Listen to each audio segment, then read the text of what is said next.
Hello. Today we're going to talk about depression. Now, I know that that's not maybe a topic that a lot of people want to talk about, but it's something that's really important. One of the biggest mental health problems facing our children today is depression, especially in teens. So, statistics show that in 2016, more than 3 million adolescents had a major depressive episode. We all know that the teenage years are notoriously turbulent, right? Adolescents are establishing their own identities. They're doing more things independently. They're trying out different roles. They're taking more risks socially, hopefully, but possibly, hopefully not, but possibly experimenting with sex and drugs and alcohol. And all of these changes can come with some emotional costs. So it can be complicated to tell the difference between typical teenage turmoil, angst, moodiness, and a seriously depressed teenager. Sometimes it's hard for parents to recognize depression in teens, especially because teenagers are really moody. But the good news is that a secure, loving, warm relationship with a parent can actually be a protective factor against depression. It's actually one of the most important protective factors against depression. So if you are working toward having a really warm, loving relationship with your teenager, that could be a big help. Now, despite how prevalent depression is in teens, many parents are still unaware of the signs and risks of depression in their kids. So with teens, this is difficult because some teens might seem like they're depressed when they're really actually just showing normal signs of teen separation. So it's really normal for teenagers to separate from their parents, become more independent, not want to hear what their parents think about things, do things on their own. And so that's really normal. But sometimes it can get really hard to know if your teen's truly depressed or just showing signs of normal separation. So there are, you can know the signs, you can know the difference in knowing if your child is depressed or if they're just having some natural teen separation. So I've looked at the DSM-5, so the Diagnostic and Statistical Manual of Mental Disorders. This is where all sort of mental disorders and diagnoses are listed, all of the symptoms and signs and the specific criteria for diagnosing someone with any sort of a mental disorder. And depression is in there as well, obviously. So let's talk about what are the specific symptoms of depression. One of them is an irritable or depressed mood. Sound familiar? Okay, let's go on because I'm going to share the symptoms of depression, and then also what's normal when it comes to just normal teen separation, moodiness, angst.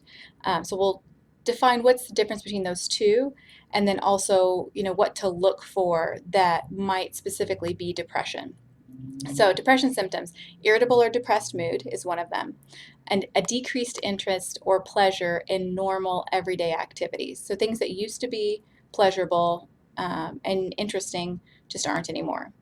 Another one would be weight loss when not dieting, or sudden weight gain. So if your child looks or you've learned that they've lost quite a bit of weight rapidly or gained quite a bit of weight rapidly and they're not dieting, that might be one of the signs of depression. Insomnia or hypersomnia. So sleeping, being tired all the time, sleeping too little, or literally sleeping too much. Sometimes I've had clients who, they might sleep 12 or 13 hours at night and then they're taking a 4 hour nap in the afternoon and they still just can't seem to get enough sleep. That's something that would be concerning. Psychomotor agitation or retardation. So either their body moves through space hyperactively, or their body moves through space really slowly. The slow one is more common. I've had parents tell me before that their kid is just seems so lazy. Like, oh, he won't get off the couch. He's just so slow. He's just so lazy. So sometimes it looks like laziness, but this psychomotor agitation or retardation is a real thing and a real sign of depression. Another one would be fatigue, feelings of worthlessness, a sense of inappropriate guilt. So we know what fatigue is, just always feeling tired, feeling worthless, and inappropriate guilt. That's if they feel guilty for something they didn't do, they didn't cause. That would feel really kind of irrational. Why do you feel so guilty about this? Another would be a decreased ability to think, concentrate, or increased indecisiveness. That indecisiveness is huge. I see that a lot. Also, obviously, recurrent thoughts of suicide or recurrent thoughts of death. Some things that kids might say that are depressed, they might say, I'll never catch a break. That's a really hopeless kind of statement. They might say, there's no light at the end of the tunnel for me, or I feel like I'm living in darkness. I feel like I'm just living in darkness. There's no hope. Those sorts of statements would be concerning. Now let's talk about normal teen separation behavior. So it would be normal for your teenager to have irritability, but irritability that comes and goes, or maybe irritability that's only directed at one person. So it seems like they're constantly irritable with everyone, that might be a sign of depression. But if they're only irritable with you, if their coach and their teachers and their friends' parents, if they're not irritable with other people, they're only directing it toward one person, or maybe that one person is you, that might be normal teen separation behavior. Um, However, if they're irritable with everybody, that would be a concern. Another would be if they have a desire to spend time alone in their room for maybe a few hours a day, but they alternate that with engaging with their family. So that, being isolated is a sign of depression, but it's also a sign of normal teen separation. You want to see if it's alternating with other times that they're wanting to eat dinner with the family, or times when they're wanting to go with the family, out somewhere. Increased sleep is really normal for teenagers. They actually need a lot of sleep. There's a lot of growing that's happening in the teen years, and they need a lot of sleep. So sleeping more for a teenager might not necessarily mean they're depressed. If they stay up at night more than usual, that's pretty typical.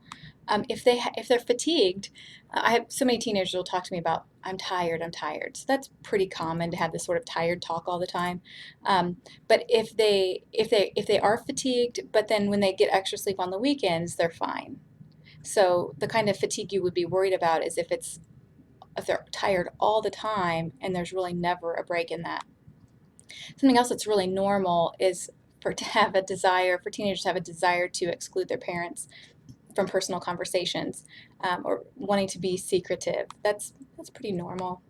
If they're doing things they know that their parents disagree with behind their parents' backs, that's pretty normal. If they are argumentative, or speaking contrary to their parents all the time, they're just really argumentative. That's pretty common. So the main differences between depression and normal teen behavior is going to be the severity of the behavior, and then also the length of the symptoms. So all teens can be irritable, for example, but this should come and go and alternate with pleasant behavior. Depressed teens can't just snap out of bad behavior. They can't just snap out of it. Um, Obviously, like I said, teens need more sleep and they're tired a lot, but once they have a chance to catch up on their sleep, that fatigue should go away. It doesn't go away if you're depressed. So, how can we as parents respond? First, I want you to observe any sort of changes in your kids. So, tune in to any behavioral clues that can reveal how they're feeling. A teen might shut you down, or suddenly feel like seem like they have a major personality change, such as becoming quieter or sadder. Even more common than a teenager being sad is becoming really irritable. Other signs that include teens who seem more, like if they seem more spaced out, or they can't seem to focus, they're less interested in usual activities. Like if a kid is, a football star and suddenly they don't want to go to football anymore, but they've always loved it. A kid that's always loved playing the piano or the guitar, but now they're suddenly just not interested in that anymore at all. Um, that's something you really want to look at. Also, if they're using substances to self-medicate, if you find out that they're using alcohol or drugs, um, if you see any sort of changes in multiple areas of their life, that's going to be a red flag for you. Secondly, I want you to notice patterns. So if you see a major change in your teen's patterns of behavior to the point where they almost seem like a totally different person, or it cuts across different situations, meaning like it's happening at home, it's also happening at school, it's also happening with their friends, then you have to worry. Like for example, if they're only um, isolated with you, but they're still getting out with their friends, that's not concerning. If they seem to cut you out of their life, they don't want to talk to you, and they don't want to talk to any of their friends either, that would be a concern. Thirdly, you want to get some outside information. So find out from other people who know your teenager, like coaches, friends, their teachers, any parents of their friends maybe. Ask them whether your team seems different around them. So teens might feel really ashamed and not want to burden their own family with problems. They may reveal more to someone else that they trust other than their parents. Um, Also, something else you want to think about is if there's been like a major life stressor. If you have a family member or maybe someone close to them has died, or gotten sick, or somebody lost a job, or your family's going through a divorce, any of those sorts of, any of those sorts of life changes could really trigger behavior changes. Think about what might be going on in your teen's life that might upset the apple cart or change things for them. Next, I want you to talk with your kids. There was a reason why I put the, um, no longer like becoming a consultant for your kids instead of a manager, that shift. I made that into the first 2 sessions of this online course for a reason, because we're going to keep coming back to it. It's important that you talk with your kids. Having regular conversations with your teens about what they're doing, about how they're feeling. Be sure to you want to ask probing questions without grilling them or interrogating them, if that makes any sense. Um, Having conversations when you're driving in the car, when you're preparing dinner, when you're watching TV, let them talk and listen to their responses. Make sure that they feel heard and understood and validated and empathized and all that lover that we talked about earlier. Next, you want to try to open a door as best you can. So maybe share an observation you've made with your teen. You want to have just when you communicate, we've talked about this before too, but like curiously, with curiosity. So you might say something like, I've noticed you're not sleeping as well, or I've noticed that you're not going out with your friends as much as you used to. Let them know if they want to talk about it. You're there for them. Sometimes sharing a story from your own teenage years can be helpful. As long as you're not dominating a conversation, that might sort of give you an open door to maybe share something you struggled with as a teen. They might feel more comfortable talking with you about it. You know, don't give up if your teen initially just shuts you out. It might be really difficult for them to open up about their feelings, or they might feel embarrassed to share them. So just do your best to try to open a door and be available to them. Next, you may come to a point where you need to discuss seeking professional help with them. So if your teen begins talking about depression, acknowledge their sadness and pain, so that they know that you're taking things seriously. If they shut you down, maybe suggest that you understand they may not feel comfortable talking to you, but you'd like for them to talk to a professional because you care about them. You might get some resistance to this. Expect that you might get some resistance to this. Um, you also need to make sure that you have your own support system in place.